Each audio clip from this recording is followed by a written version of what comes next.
The text from my mother arrived while I was sitting beside my 8-year-old daughter's hospital bed, listening to the steady beeping of the machines that had just helped keep her alive. I stared at the screen, reading the words over and over because my brain refused to accept them. Stop making her our problem. That was it.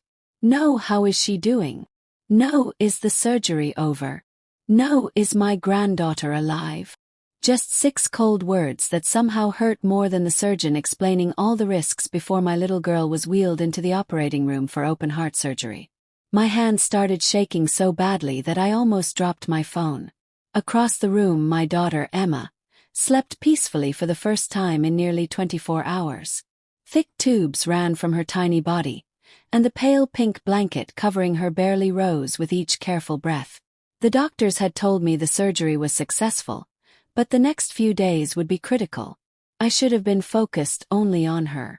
Instead, I was sitting there with tears rolling silently down my face because my own mother had somehow found a way to break my heart at the worst possible moment. The nurse walked in and gently touched my shoulder. "Are you okay?" I quickly wiped my eyes. "I will be." But even as I said those words, I wasn't sure I believed them. My phone buzzed again. This time it was my younger brother, Ryan. "Mom says you need to stop sending everyone hospital pictures. People have their own lives, Claire." I looked over at Emma. The picture I'd sent wasn't graphic. It wasn't dramatic. It was simply my daughter holding my hand before surgery, giving a tiny thumbs up while wearing a brave smile that looked far too grown-up for an 8-year-old. I hadn't sent it for attention. I'd sent it because family was supposed to pray. Family was supposed to care. Family was supposed to love.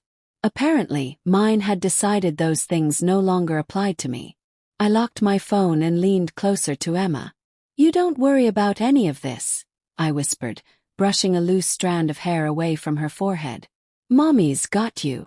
The words sounded stronger than I felt. 3 hours earlier, I'd been standing outside the operating room doors, praying harder than I ever had in my entire life. I remembered kissing Emma's forehead. "I'll see you soon, sweetheart." "What if I don't wake up?" she'd asked in a tiny voice. My heart had shattered. "You absolutely will. Promise." "I promise." I had smiled. Then I waited until the nurses rolled her away before collapsing into a chair and crying where she couldn't see me. No parent should ever have to make promises they have no power to keep. But somehow she'd made it. She'd survived. And instead of celebrating with me, my own family had decided that my daughter's biggest surgery was an inconvenience. It hadn't always been like this. Or maybe it had. Maybe I just hadn't wanted to see it. Looking back, the signs were always there. Growing up in Columbus, Ohio, I spent my whole childhood trying to earn my mother's approval. My name is Claire Mitchell. I'm 33 years old. More than anything, I wanted what most daughters want. I wanted my mother to be proud of me. Instead, I spent decades chasing affection that always seemed reserved for someone else. Usually Ryan. My mother, Linda, loved telling people she treated her children equally.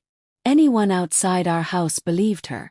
Inside the house was a different story. Ryan forgot to take out the trash. He must be tired. I forgot. "Claire, why are you always so irresponsible?" Ryan got a C on a test. "School is hard." I brought home straight A's. "Don't get cocky." It was never enough. Not once. Dad tried balancing things when he was alive. He'd hug me after Mom criticized me. He'd whisper, "Don't let her words define you." I believed him. Until cancer took him away when I was 22. After that, Mom didn't even pretend anymore. Ryan became her entire world.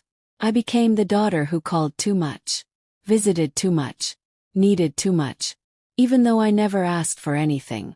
When I met my husband, Daniel, I thought things would finally change. He saw me. Really saw me. "You apologize too much," he'd say. "For what?" "For existing."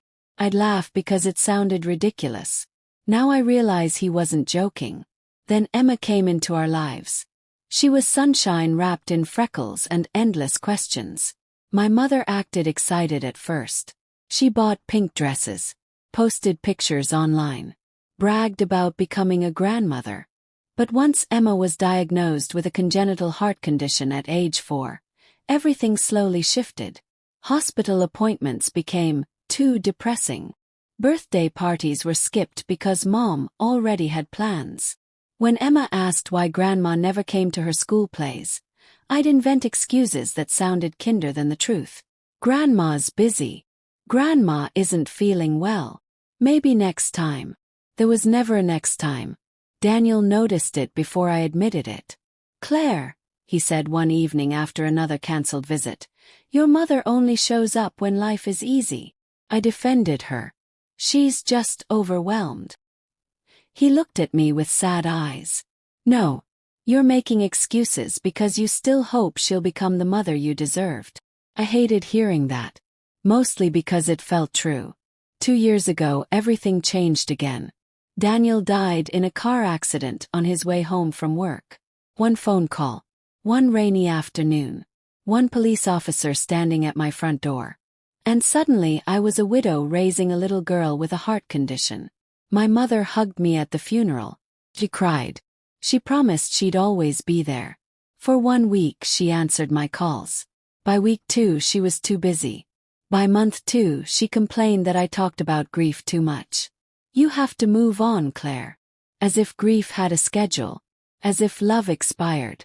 As if I hadn't buried the only person who truly made me feel safe. After that I stopped expecting much.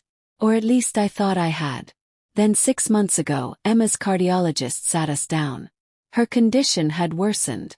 Medication wasn't enough anymore. She needed open heart surgery. I remember gripping the edge of the chair.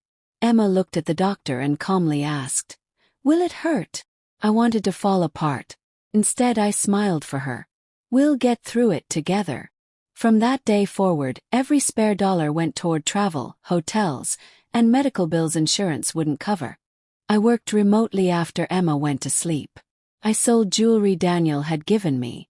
I skipped meals without telling anyone. Not because I wanted sympathy. Because my daughter needed a chance to grow up. A week before surgery I finally called Mom. "I could really use you," I admitted. There was silence. Then she sighed. "Claire, I already booked a beach vacation with Ryan's family." Waited. Surely she wasn't serious. "You can change it. It's non-refundable. My daughter is having open heart surgery. I can't put my whole life on hold every time Emma has another medical issue." The word stung. But somehow I convinced myself she'd still surprise us. Maybe she'd show up anyway. Maybe she'd call during surgery. Maybe she'd remember she was a grandmother. Instead she sent that text. "Stop making her our problem." I thought that was the worst thing she could say. I was wrong. Because just as I slipped my phone back into my purse, another notification appeared. This one wasn't from Mom. It was from someone I hadn't heard from in almost 5 years. The message contained only one sentence. "Claire, your mother has been lying to you about something your father wanted you to know before he died." My fingers froze around the phone. For a second I couldn't even breathe. The message came from Susan Parker, my father's younger sister. I hadn't spoken to Aunt Susan in nearly 5 years. After Dad died, she and my mother had some terrible argument that split the family apart. Mom always insisted Susan was jealous and dramatic. I believed her because I didn't know what else to believe. Now, sitting beside Emma's hospital bed, Aunt Susan's message felt like someone had opened a door I didn't even know existed. I typed back immediately. "What are you talking about?" The 3 little dots appeared, disappeared, then appeared again.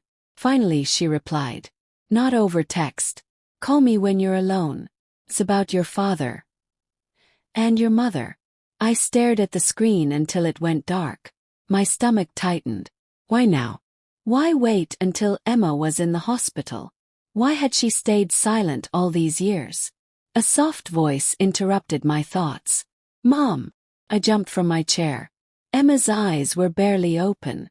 Her lips were dry, and her voice sounded weak, but hearing her speak felt like witnessing a miracle. I leaned over carefully.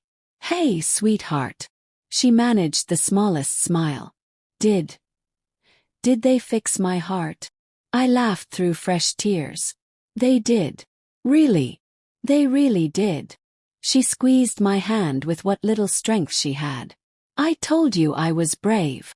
You were the bravest person in that whole hospital. She smiled again before drifting back to sleep. That tiny moment reminded me what actually mattered. Not my mother. Not mysterious family secrets. Not old lies. Emma was alive. Everything else could wait. Or so I thought. About an hour later, the surgeon stopped by for one last update. She's doing remarkably well, he said. The next 48 hours are important, but we're optimistic. Optimistic. It was the most beautiful word I'd heard in months. After he left, I finally allowed myself to breathe. I even smiled.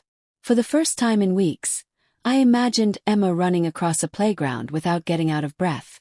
I imagined birthday parties, swimming lessons, high school dances, future. Then my phone rang again. Against my better judgment, I answered. What? She didn't even say hello. You've upset your brother. Blinked. Excuse me. Ryan said you've been acting like everyone owes you something. I looked around the quiet hospital room in disbelief. My daughter just had open-heart surgery. And, you always make everything about Emma. Actually laughed. Not because it was funny. Because it was so unbelievably cruel that my mind couldn't process it. You know, she continued, Ryan's kids were disappointed we canceled dinner because everyone keeps talking about your daughter. Closed my eyes. They canceled dinner because of Emma? No. Because of you. The words landed like ice. I asked for prayers. You asked for attention. I felt something inside me begin to change. For years I'd argued. Defended myself. Begged her to understand. This time, I was simply tired. You know what, Mom? What? I'm hanging up. You don't get to. Blick. For the first time in my life, I hung up on my mother. My heart pounded afterward. Not because I felt guilty. Because I didn't. That scared me. Maybe I'd finally reached the point where there was nothing left to save. A few minutes later, Ryan texted. You owe Mom an apology. I didn't answer. Then another message arrived. She cries every time you make her feel like a bad mother. I stared at it. A bad mother. Well, a text couldn't make someone a bad mother. Years of choices could. Put my phone away. Later that evening, Emma was sleeping peacefully when I stepped into the hallway to call Aunt Susan. She answered on the first ring. I've been waiting. So have I admitted. There was a long silence. Finally she asked, How's Emma? She made it. Oh, thank God. The relief in her voice sounded genuine. It sounded more like family than anything I'd heard from my own mother all day. I'm sorry I wasn't there, she whispered. You didn't even know. No. Another pause. Claire. Your father knew how your mother treated you. I leaned against the wall. I know. No. Her voice became firmer. You don't. She took a deep breath. The year before he died, he came to my house. My pulse quickened. He told me he was worried about what would happen after he was gone. Tears filled my eyes. He knew Linda favored Ryan. He knew she'd eventually push you away. I couldn't speak. He made me promise something. What? He wrote you a letter. I felt the hallway spinning. A letter? Yes. I never got a letter. I know. Where is it? I thought your mother gave it to you after the funeral. My breathing became uneven. She said there wasn't anything. Susan sighed. Then she lied. I pressed my hand against the wall to steady myself. What was in it? I never read it. You just said. He sealed it in front of me. Then how do you know? Because he told me it explained everything he couldn't say while he was alive. My heart pounded harder. He also left something else. What? A savings account. I stopped breathing. What? He'd been putting money aside for years. I whispered. For Ryan. No. The answer came immediately. For you. The hallway suddenly felt too small. He said you always took care of everyone else. Tears streamed down my face. He wanted you to have security. I've been drowning in medical bills. I know. And Mom never told me. Susan's silence answered the question. There's more, she said quietly. My stomach dropped. How much more? I recently learned your mother closed that account shortly after your father's funeral. My knees nearly gave out. She couldn't. I wish I were wrong. That's illegal. It depends on how everything was set up. Covered my mouth. Years of struggling. Selling Daniel's belongings. Working nights. Skipping meals. All while there may have been money my father intended for me. And my mother had never said a word. Just then I heard footsteps behind me. I turned around. Ryan was standing at the end of the hospital hallway. He shouldn't have been there. He looked nervous. Guilty. And when our eyes met, he said 6 words that changed everything. I didn't know about the money either. What would you have done if you were in my place? Do you think Claire should believe Ryan? Or is he hiding something too? And before you go, tell me, where are you watching from? I'd love to read your comments and hear your story. I stared at Ryan, trying to decide whether I wanted to hug him or tell him to leave.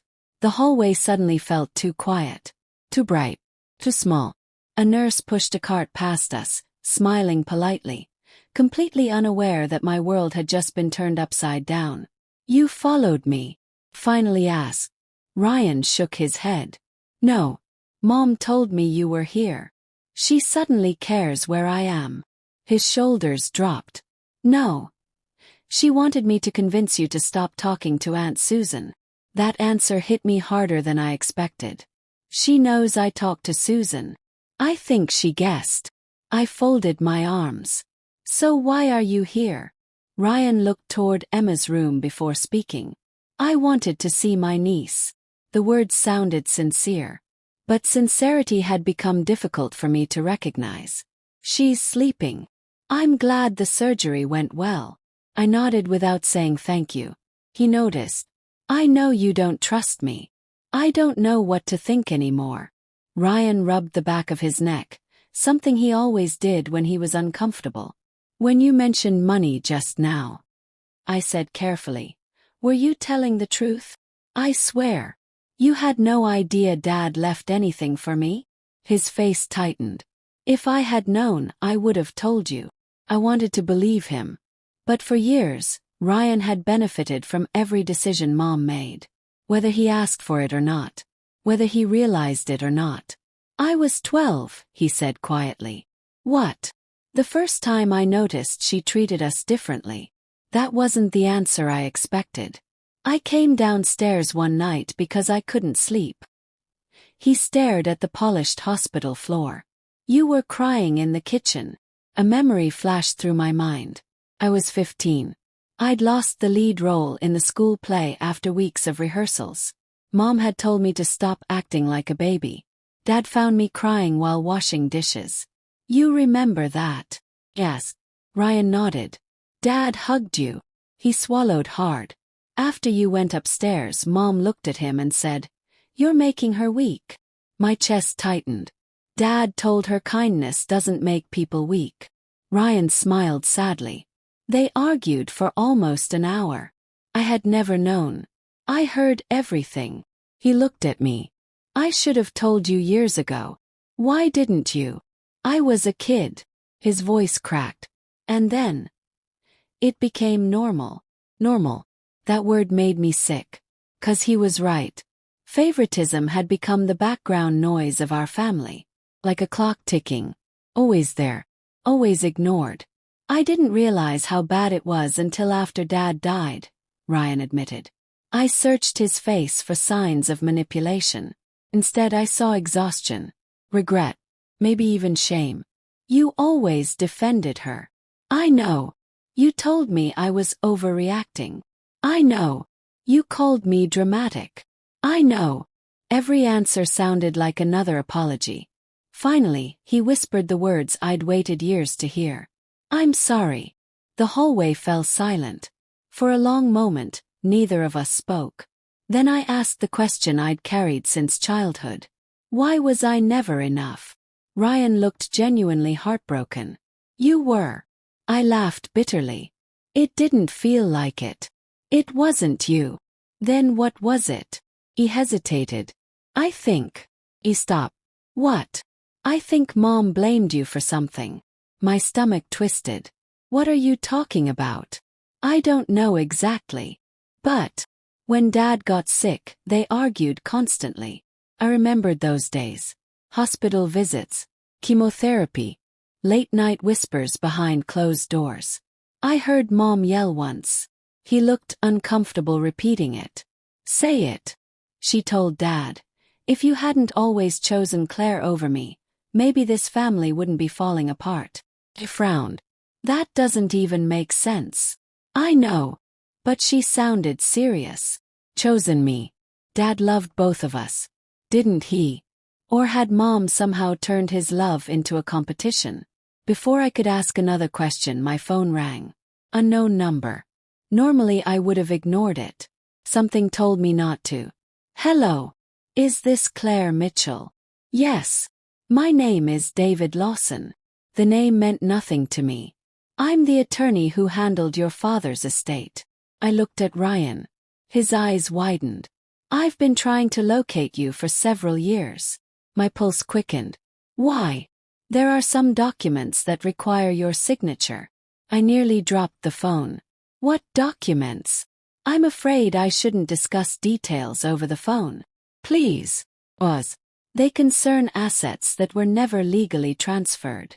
Every hair on my arms stood up. So Aunt Susan was right. Another pause. I've recently become aware of information suggesting you may not have received certain notifications.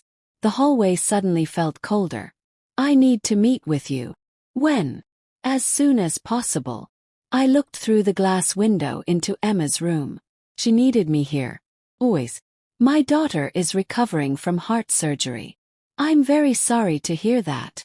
I can't leave. I understand. He lowered his voice. But I should warn you. What? If someone discovers I've contacted you. He stopped. They may attempt to prevent us from meeting. The call ended. Ryan stared at me. That was about Dad. I nodded slowly. I think so. Neither of us noticed the figure standing around the corner, watching us, listening. It wasn't until a familiar perfume drifted through the hallway that I realized we weren't alone. Turned. My mother stepped into view. She wasn't crying. She wasn't worried about Emma. She wasn't even looking toward the hospital room. She was looking directly at Ryan. And the first thing she said wasn't my name. It was a command. Get in the elevator. Now. Then she looked at me with ice-cold eyes. I told you to stop digging. The words echoed through the hallway. In that instant I realized something terrifying. My mother wasn't afraid of losing me anymore. She was afraid of the truth. Have you ever discovered a family secret that changed everything you thought you knew? Do you think Ryan is finally telling the truth? Or is he still protecting our mother? Share your thoughts in the comments and tell me what you think Claire should do next. My mother's voice echoed through the hallway. I told you to stop digging. For a moment none of us moved. Ryan looked from me to Mom, his face pale. Mom. I said get in the elevator. He didn't. That surprised me. More importantly, it surprised her. For as long as I could remember, Ryan had done exactly what she asked. He avoided conflict, agreed with whatever she said, and convinced himself that keeping the peace was the same thing as doing the right thing. This time he stayed where he was. I'm not leaving, he said quietly. Mom's eyes narrowed. You've always been weak. No, Ryan answered, his voice steadier than I'd ever heard it. I've been afraid. She laughed once. It wasn't a warm laugh. It sounded sharp enough to cut glass. Afraid of what? Of you. The words hung in the air. I almost forgot to breathe.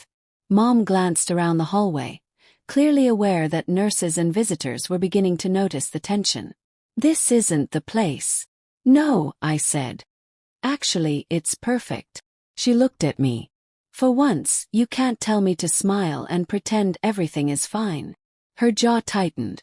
You've always loved creating drama. I almost smiled. A week ago that sentence would have crushed me. Today it barely reached me.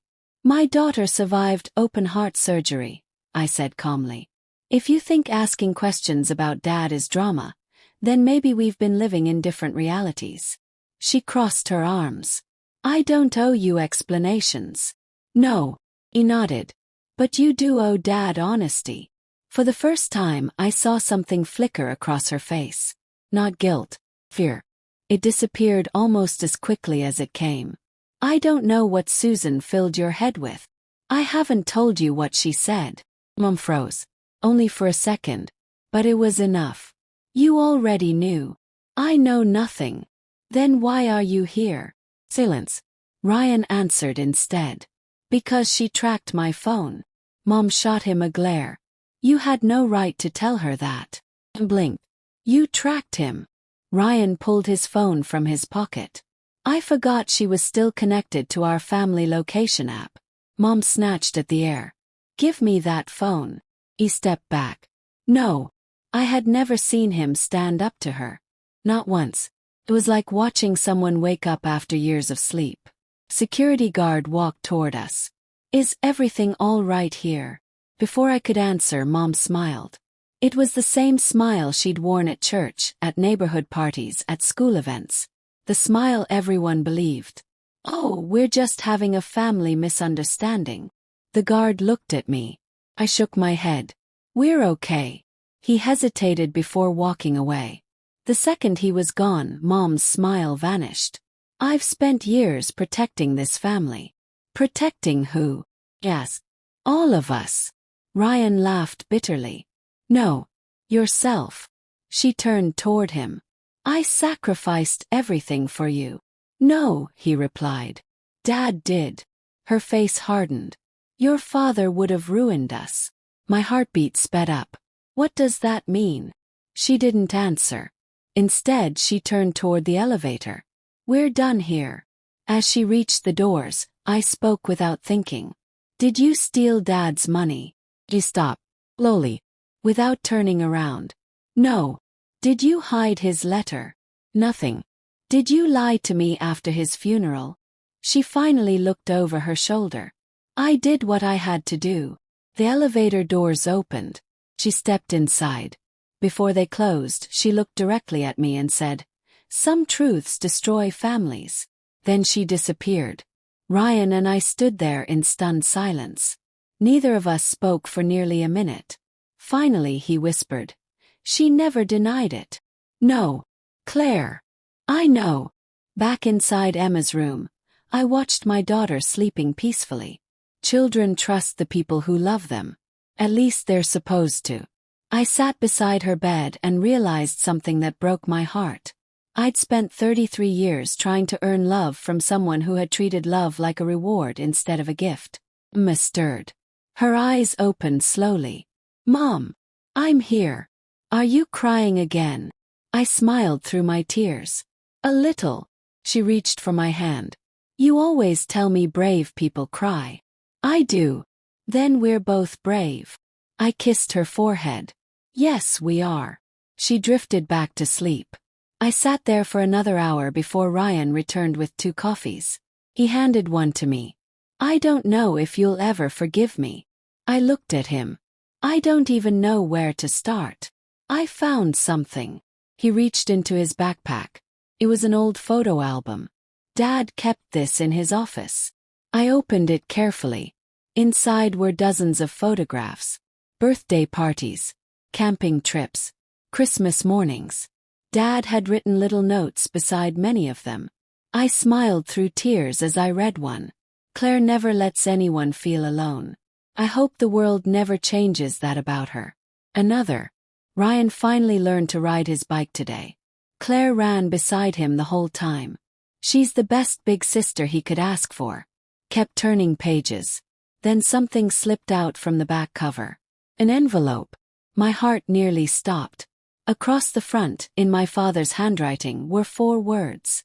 For Claire. Someday. My hands trembled. This is it, Ryan whispered. I think so. The envelope had never been opened. The seal was still intact. Tears blurred my vision. I can't. You should. Very carefully I opened it. Inside was a handwritten letter. And a folded document. I unfolded the first page. It wasn't a letter. It was a copy of a trust agreement. My name appeared at the top. Below it was a number. I read it once. Then again. I couldn't believe my eyes. Dad hadn't left me a few $1,000s. He had left me enough money to pay for Emma's surgery, buy a home, and secure our future. Someone had hidden it for 11 years. Then I unfolded the actual letter. Before I could read the first sentence, my phone buzzed. It was Aunt Susan. I answered immediately. Her voice was shaking. Claire. What happened? You need to be careful. Why? I just got served with legal papers. My stomach dropped. From who? Your mother. I gripped the letter tighter. For what? Susan took a deep breath. She's suing me. To stop me from giving you the rest of your father's records. I stared at the unopened pages in my lap. Whatever was inside those records. My mother was terrified I would see them. I sat frozen beside Emma's hospital bed, my father's unopened letter resting in my lap. Outside the window, the sun was beginning to rise. It felt strange that the world could look so peaceful while everything I believed about my family had fallen apart. Ryan sat across from me without saying a word. Neither of us knew what would happen next. Finally, I unfolded the letter. My father's handwriting looked exactly the way I remembered it. Steady, neat, and somehow comforting. I took a deep breath and began reading. My sweet Claire, if you're reading this, it means I'm no longer here to tell you these things myself. That is the hardest thought I've ever had to face. First, I need you to know something that I should have said more often while I was alive. None of what happened in this family was ever your fault. Not your mother's anger. Not the arguments. Not the distance that grew between all of us. You spent your whole life believing you needed to earn love. You never did. You deserved it simply because you were my daughter. By the time I reached the end of the first page, I was crying too hard to continue. Ryan quietly handed me a tissue. I think Dad knew, I whispered. He did, Ryan said. He just hoped things would get better. I nodded and kept reading. Dad explained that after his cancer diagnosis, he realized Mom had become increasingly obsessed with money and appearances. She worried constantly about what people thought, how much things cost, and whether helping anyone would inconvenience her. He wrote that he had created a trust for me because he feared I would one day need help raising a family. He also wrote something that stopped me cold. I have already provided for Ryan in other ways. This trust is only for you because I know you will never ask for help, even when you desperately need it. I looked at my brother. He lowered his head. He was right. Ryan smiled sadly. You've always tried to carry everything by yourself. I folded the letter against my chest. For the first time in years, I didn't feel invisible. Felt seen. Even though Dad was gone. Later that afternoon, attorney David Lawson arrived at the hospital. He carried a briefcase filled with documents. After introducing himself, he spread several files across the small table. I've reviewed everything again. He looked directly at me. Your aunt was correct. He explained that my father had legally established the trust. However, after Dad passed away, my mother had falsely claimed I intended to decline the inheritance because I was financially secure. She had signed paperwork she had no authority to sign. Some of the money had been moved. Some had been spent. Some remained frozen because the transfer had never been fully completed. The good news, David said, is that there is a clear paper trail. The bad news, yes, he sighed. This will likely end in court. A year ago that sentence would have terrified me. No, didn't. Because I wasn't fighting for money. I was fighting for the truth. Over the next several weeks, Emma recovered faster than anyone expected. Every day she grew stronger. Every day she smiled a little more. The first time she walked down the hospital hallway without becoming short of breath, every nurse nearby applauded. I cried all over again. Only these were happy tears. When we finally went home, our little house felt different. Not because the furniture had changed. 'Cause I had. For the first time in my life, I stopped checking my phone hoping my mother would call. I stopped wondering what I had done wrong. I stopped trying to fix a relationship that only one person had ever wanted to save. A month later, Mom showed up at my front door. I opened it just enough to see her.